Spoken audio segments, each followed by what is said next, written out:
6 NOC. Chapter number 6. Forms of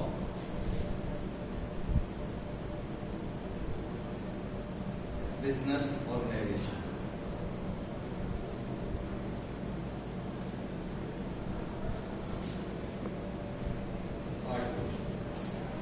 Part 1 we have completed sole proprietorship, and second partnership, and Hindu undivided family. Now in this chapter, fourth one is, first of all, on page number 60, joint stock company.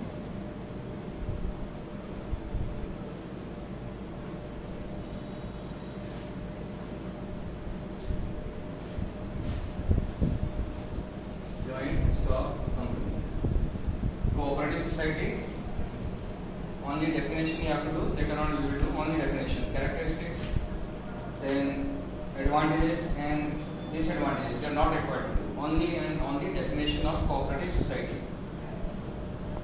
Now second part is on page number 60.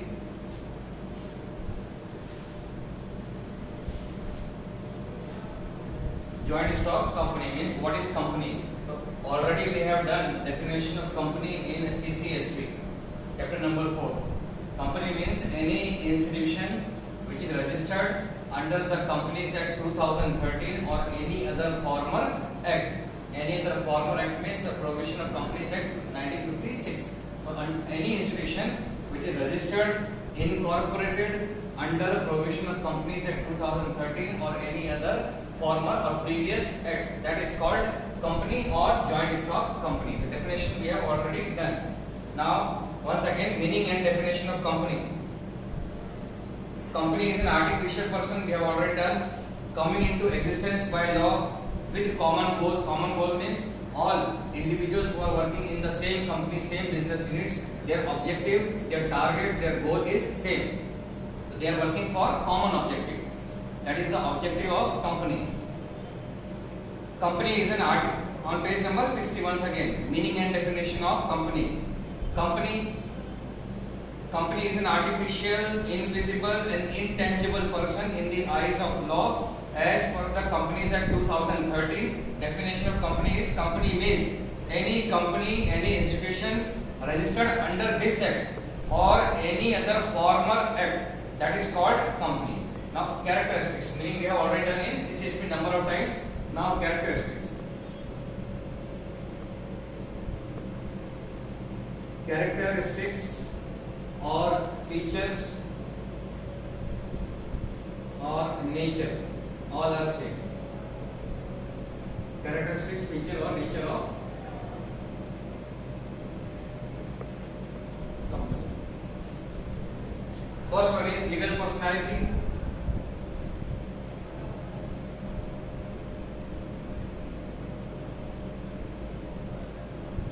Legal personality. Second one is perpetual existence. Perpetual existence. Third one is division of capital in a small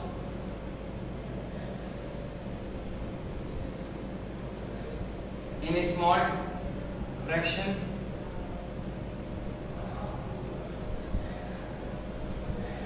Fourth one is any 6 points you have to take of your own choice. Fourth one is common seal.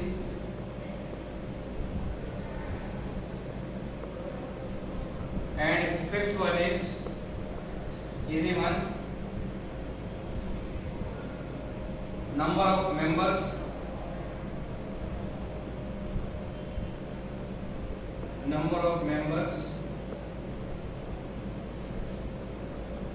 Then next one is sixth, liability of members. Any 6 points you can take of your own choice. Liability of members. These are the different characteristics, features or nature of company. Now legal personality explanation in short, I have already explained all these points. Legal personality, company is an artificial person. Company is an artificial person which is created by law. Means after formalities, after following few formalities, law is giving or act is giving us means giving promoter to establish company. After getting certificate of incorporation, that company is considered as an artificial person. It means company has a legal personality according to textbook. Legal personality, company gets a separate legal personality with its registration. Means after registration and after getting certificate of incorporation, it is also considered as a person like other person. Only difference is what? That we are natural person and company is an artificial person. Company can, and what is the advantage of being a person, means being an artificial person, that company can sue in its own name, can enter into contract and can be sued against the company. Means company can file case against third party can file case against company, not against any director or any other officer. Company can file other parties can file case against company. In the same way, company has to enter into a contract. Whenever company is going to be enter into a contract, only and only company can enter into a contract, not any other officer can enter into a contract. Means only directors, only company secretary, only chartered accountant signature is not sufficient in any document. Along with the signature of authorized officer, the company's common seal, means stamp is necessary. Only after common seal, having common seal in any document, that document is considered valid, legal. Otherwise, it is considered invalid or illegal. That's why company has a legal personality. Perpetual existence. Perpetual means continuous. Who is establishing company? The person who is establishing company is called a promoter. That person is called promoter. So in the event of death, in case of, first of all, before joint stock company, once again try to recall the features of sole proprietorship. In the event of death of sole proprietor, business comes to an end. Sole proprietor case में अगर honour की मृत्यु हो जाए तो business बंद हो जाता है. Such thing is not happening in case of company. In the event of death or of unsound mind or of becoming insolvent, company does not come to an end. Company has a continuous nature. Company can be continue for a long period, for an indefinite period. Even promoter has died or become insolvent or become of unsound mind. That is called perpetual. Means the death, the insolvency, the unsound mind of a promoter does not affect company's existence. It can continue their business as they were doing earlier. Perpetual existence. Company has a separate legal entity. Legal entity means legal identity. By law, it is not affected by circumstances like death, insolvency of the members. A company can be brought to an end only through liquidation procedure. Means who has given the birth to the company? Law has created the company, and only through legal procedure, means only law comes to an end of the company. Means any death of any member, death, insolvency, unsound mind of any member, any person, natural person, does not bring an end of the company. Only and only through legal procedure, company comes to an end. That is called liquidation procedure. Third one is division of capital in a small fraction. For example, in case of sole proprietorship, what an owner has to bring capital into the business. If his capital is insufficient, then he has to borrow money from bank or from other financial institution. Means resources to arrange money is limited in case of sole proprietorship or in case of partnership. But so far as joint stock company is concerned, they can arrange a huge amount in a very easy way by issuing securities. For example, share, debenture, these are called securities. For example, once again, division of capital in a small fraction. For example, company needs 5 lakh rupees. Right now I am taking 5 lakh rupees, otherwise they are collecting a huge fund in millions. Suppose company needs 5 lakh rupees and they want to collect, they want to raise this money from general public. Means they do not going to collect this 5 lakh rupees from a particular institution or from one individual. ये 5 लाख रुपए वो किसी भी संस्था मतलब bank से नहीं ले रहे ना किसी एक इंडिविजुअल से ले रहे. They want to collect, they want to raise this 5 lakh rupees from different individuals in a small fraction. Suppose a small fraction is 10. It means from 50,000 individuals, means they had divided total 5 lakh rupees into 50,000 parts. 10 rupees, 10 rupees, 10 rupees, 10 rupees. In this way, 50,000 parts they had made of 5 lakh rupees. 5 lakh के उन्होंने 10 रुपए के हिसाब से 50,000 pieces कर दिए, 50,000 share parts में divide कर दिया. Now suppose total how many parts are there for 5 lakh? 50,000 parts. And each part is of 10 rupees. 50,000 into 10, it becomes 5 lakh rupees. It means one part, the price of one part is equal to 10 rupees. One part is called, part means share. One share is equal to 10 rupees. Once again, company wants to collect total 5 lakh rupees. Company has decided to divide it into different parts, and each part is of 10 rupees. Company may decide 10 rupees, 20 rupees, 30 rupees. It depends on company. Now here company has decided to divide this 5 lakh rupees into different parts, and each part should be of 10 rupees. If they are keeping one part is of 10 rupees, then how many parts should be there? 5 lakh divided by 10. Total it has 50,000 parts. Total 50,000 parts, and each part is of 10 rupees. These 50,000 parts are called 50,000 shares. Part means share, and each part, each share is of 10 rupees. This is called face value. 50,000 into 10, 5 lakhs. In this way, company can arrange 5 lakh rupees in a very easy way. How in a very easy way? They are selling this 50,000 parts into the market. Now suppose I want to invest money into this company, and my capacity is maximum to purchase 500 shares, means 500 parts. 500 into 10, because each part is of 10.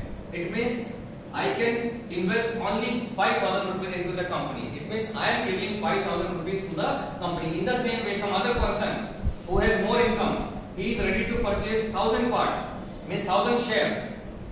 It means 1,000 into 10, he has to pay 10,000 rupees. Means all investors are purchasing shares according to their income, according to their capacity, and they are providing. Somebody is providing 5,000, somebody is providing 10,000, somebody is providing 20,000. In this way, all investors are giving a small contribution, and company is able to arrange 5 lakh rupees in a small fraction from different investors by issuing shares or by issuing debentures. So company is dividing the whole capital, the huge capital, in a small fraction. Each fraction is called share. Each fraction is called share, and they are inviting general public to invest money into the company. In this way, very easily they are able to collect a huge amount in a small fraction. Next one is one more point, important point, fourth point. I have forgotten. Easy transfer of share. Easy transfer of share. Next point. Easy transfer of share means, suppose I had purchased 500 shares. It means 500 into 10, 5,000 rupees I had invested into the company. Means I had given out of total amount invested into the capital, whatever total amount invested into the capital, not only 5 lakh. इसके पहले भी हो सकता है company ने पैसे arrange किए हो. Whatever amount is invested in a particular company, 5 lakh, 20 lakh, 50 lakh, 1 crore, 30 crore. In that total amount, my contribution is 5,000. It means I am also the owner of this company by 5,000. Because I had given 5,000, I had invested capital into the business. We have already done the definition of owner and capital. Who is owner? The person who is investing money into the business. and whatever money he is investing into the business, that is called capital. Means I had invested 5,000 rupees as a capital into the company, and the person who is investing capital into the business is called owner. It means I am also the owner of the company, but only up to 5,000 rupees. In the same way, this person is also owner. So all investors are owner of the company. Now, what is the meaning of easy transfer of share?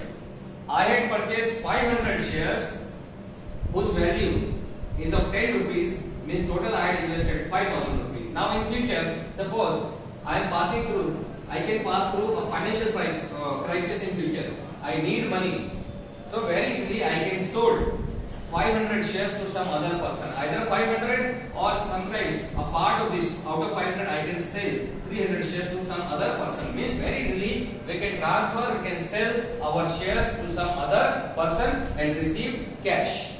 It means it is very easy to transfer. Means shares are transferable, and this is one of the important feature of joint stock company. Due to this feature, all individuals, all investors can sell their share to any other person whenever they need money. Means they can very easily they can convert their share into cash whenever they need money.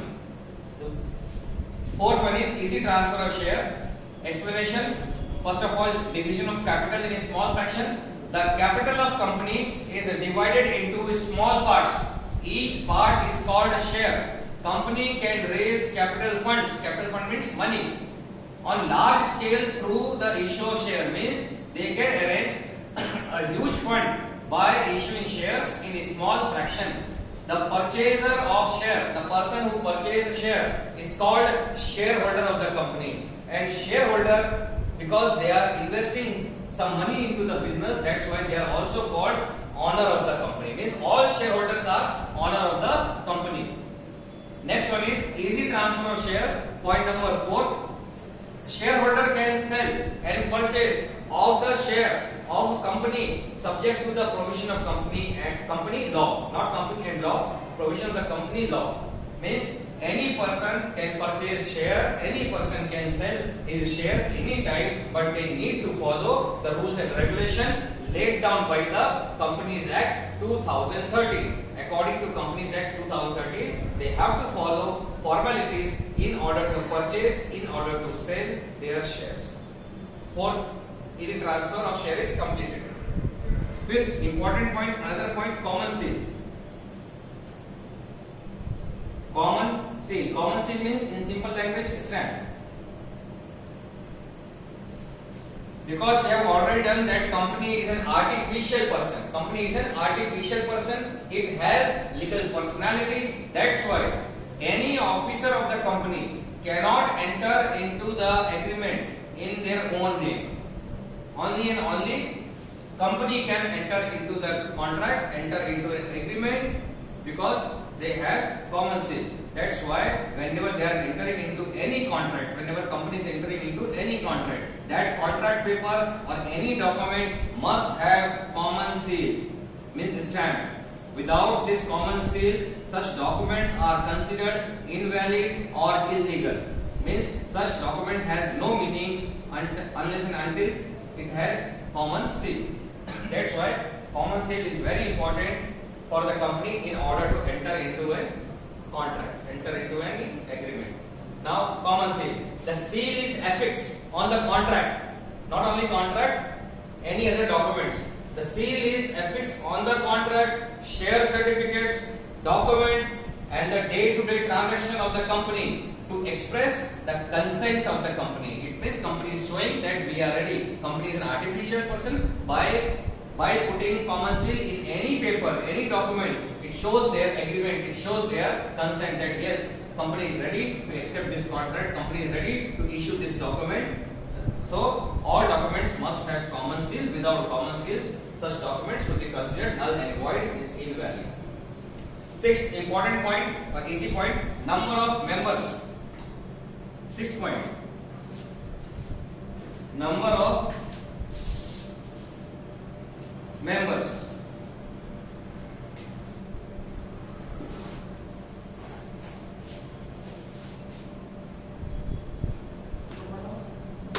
Okay. Number of members. company is of two types. One is public company and other is private company. Private company. In case of public company, minimum number of members, minimum number of members is 7.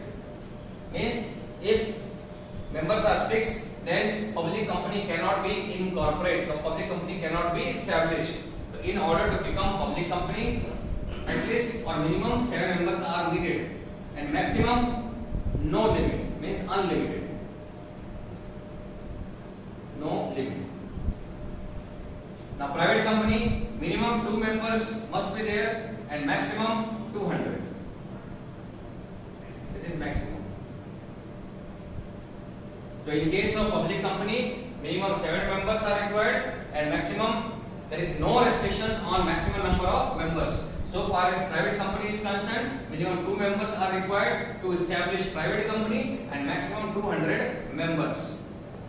Now what is the difference between public company and private company? One point I am telling you, public company can raise funds, can arrange money by issuing shares or debentures, which private company cannot do. Means private company cannot issue shares or debentures.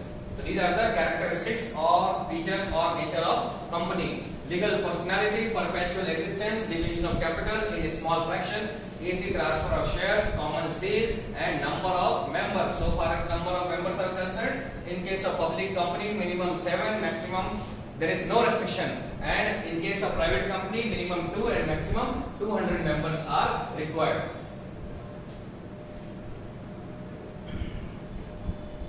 So any 6 points you can take of your own choice. Next one is advantages.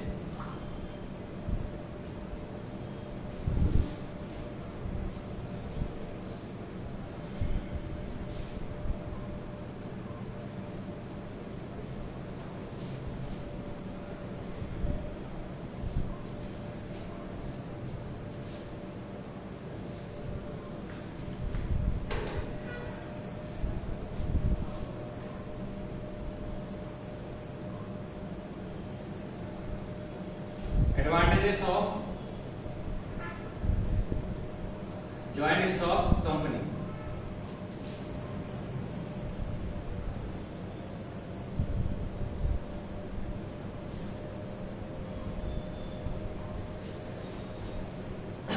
Advantages, 2 or 3 points we have already done in characteristics. This becomes advantages. For example, huge capital fund, here it is written huge capital fund. We can take the same point as we have done in characteristics, division of capital in a small fraction. Huge capital fund. Within bracket I am writing same point. We have huge capital fund means division of capital in a small fraction. Division of huge fund or huge capital in a small fraction. Means no need to explain this point. Second one is easy transfer of share, which we have already done. Easy transfer of share. This point also we had explained in the previous topic. Third one is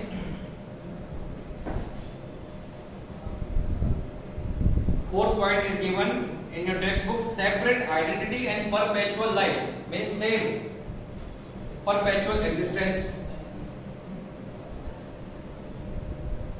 Perpetual existence. Same explanation which we have done in previous topic. Perpetual existence means company as a separate legal entity. It is not affected by death, insolvency, or in of unsound mind of any member. Company cannot be affected. Company can be brought to an end only through legal procedure. So perpetual existence. Any other point which is common? No. So 3 points are common. Now fourth point I am taking. Easy point. Limited liability of the member. Limited liability of members. Fourth point. Fifth one is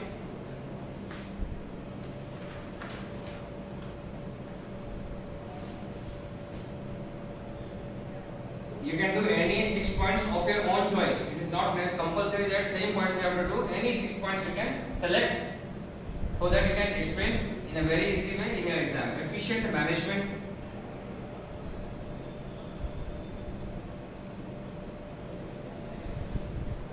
And sixth one is democratic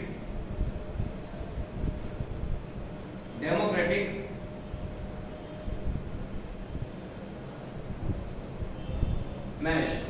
Any 6 points. Once again, any 6 points you can take or select out of 8 points.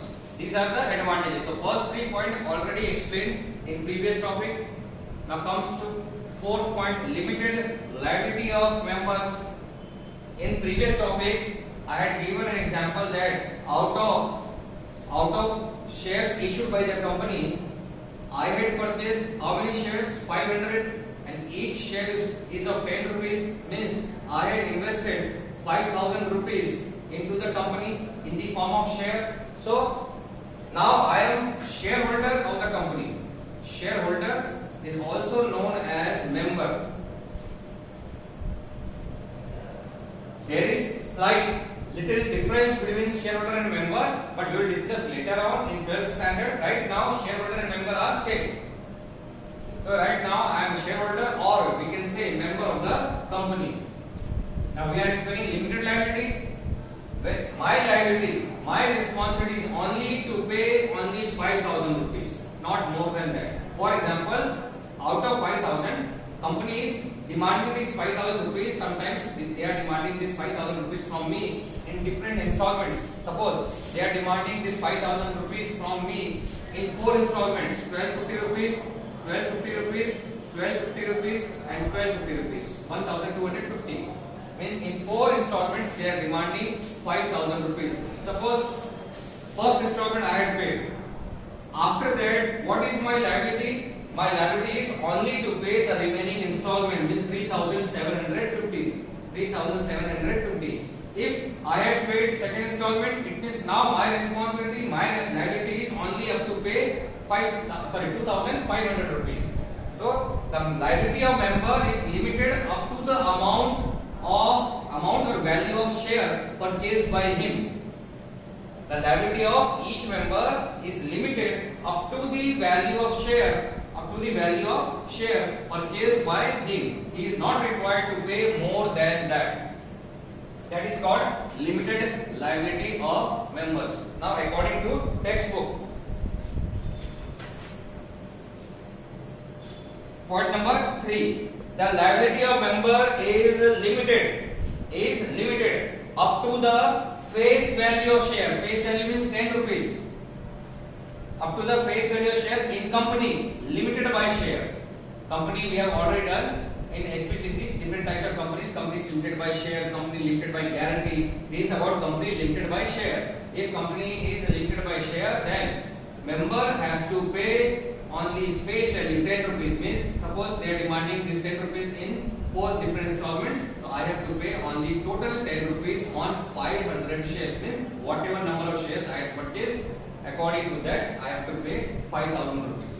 So the liability of member is limited up to the face value of share in company limited by share.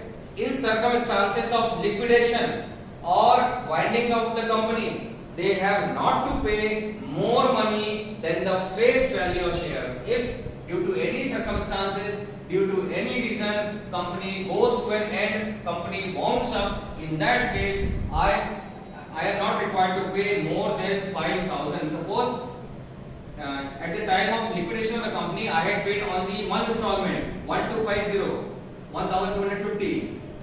When company comes to an end, I have to pay the remaining amount 3,750. My liability is limited only up to the 3,750. This is about company limited by share. Second company, which is not given in your textbook, second type of company is company limited by guarantee. In case of company limited by guarantee, company has no right to issue shares. Company limited by guarantee. In such type of company, company is not issuing shares. They are only giving an offer to investors to invest money into their company, and against that they are taking a guarantee, they are taking a promise from the investors to pay a certain amount. For example, this company is offering or inviting general public to invest money into their business, into their company. Suppose I am ready to invest some money into this company and I am ready to pay 20,000 rupees to this company. Means I am giving guarantee, I am giving promise to pay 20,000 rupees to this company. Such type of company is called company limited by guarantee. Here in this type of company, I am not a shareholder, I am only a member. Because such companies are not able to issue share, that's why the person who is investing into the company are not called shareholder, they are called only members. In such type of company also my liability is limited. How much? 20,000. Suppose out of 20,000, if I had paid 5,000 rupees right now, means later on in future I have to pay only 15,000 rupees, means total I have to pay 20,000. My liability is limited up to 20,000. So whether it is company limited by share or company limited by guarantee, members liability is limited up to the amount promised by them to pay to the company. Efficient management. Next point, efficient management. We all know that management does not run by one level of management or one individual person. Every company has different types of experts. They are appointing different types of experts. For example, chartered accountant, CA. They are experts in accounting field. Company secretary means CS. In short, I am writing company secretary means CS means company secretary. They are experts in law, company law or any kind of law which are related with company. Similarly, they are appointing underwriters who are experts in order to purchase and sale of share, who are experts in order to know when value of share increases or when value of share decreases. These are called underwriters. Then other experts are also appointed. For example, solicitors. They are preparing different types of documents. Solicitors are preparing different types of documents. Whenever company wants to enter into any agreement, any contract, solicitors are making documents. These are different experts. Besides this, other experts are also appointed. For example, financial advisor. The combination of all these experts make the management efficient. With the help of all these experts, company can take right decision at right time and they are able to earn a huge profit, or they can earn the profit without any obstacle, बिना किसी रुकावट के. That is called efficient management. And last one is democratic management. Democratic management. What is democratic? Democracy means, like according to Constitution of India, individuals have right to elect their representatives like Prime Minister, Chief Minister through voting process. In the same way, in company is managed by a board of directors. Company is managed by a board of directors. And these directors, this group of directors are not appointed directly. These directors are appointed through voting process. A meeting is conducted. Meeting of shareholders is conducted every year. In that meeting, through voting process, they are electing their representative. 3, 4, 5 number of directors depends upon the requirement or size of business. Maximum they can appoint 15 directors. In any public company, maximum 15 directors can be appointed. So they are conducting a meeting every year. Meeting of shareholders is conducted. In that meeting, they are electing few directors through voting process. That directors are representing these shareholders. That's why we can say there is democratic management in the company. If these directors are not working properly, these directors are not utilizing funds properly, then in the coming election, means in the coming meeting, next year meeting, again shareholder has right to remove any director or appoint any other new director. That's why it is called there is democratic management in public company or company. These are the advantages of joint stock company.